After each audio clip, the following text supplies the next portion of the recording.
Book of Heaven, Volume 2, September 25th, 1899. Luisa, Defender of Jesus and of Creatures.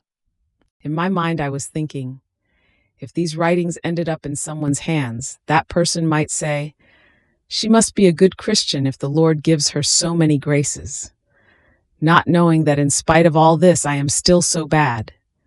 Here is how people can deceive themselves, both in good and in evil. Ah, Lord, you alone know the truth and the depth of the hearts. While I was thinking of this, blessed Jesus came and told me, "My beloved, and what if people knew that you are my defender and theirs?" And I, "My Jesus, what are you saying?" And he, "What? Is it not true that you defend me from the pains that they give me by placing yourself between me and them, and that you take upon yourself the blow that I am about to receive, as well as that which I should pour down upon them? And if sometimes you do not receive it upon yourself, it is because I do not permit it, and this to your great sorrow, to the point of lamenting to me.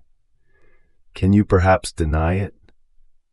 "No, Lord, I cannot deny it, but I see that it is something that you yourself have infused in me.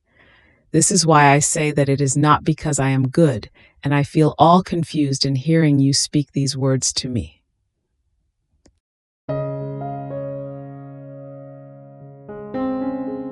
Thank you for being a part of our community here at Divine Will app.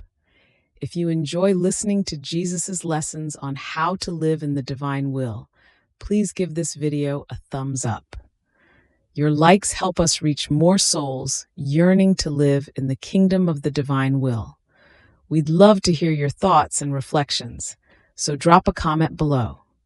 Your insights not only enrich our community, but also inspire others on their spiritual journey. And don't forget to subscribe to our channel. By joining us, you're helping to spread the news of the kingdom of the divine will, so that together we can bring His kingdom to reign on earth as it is in heaven. In the divine will, always.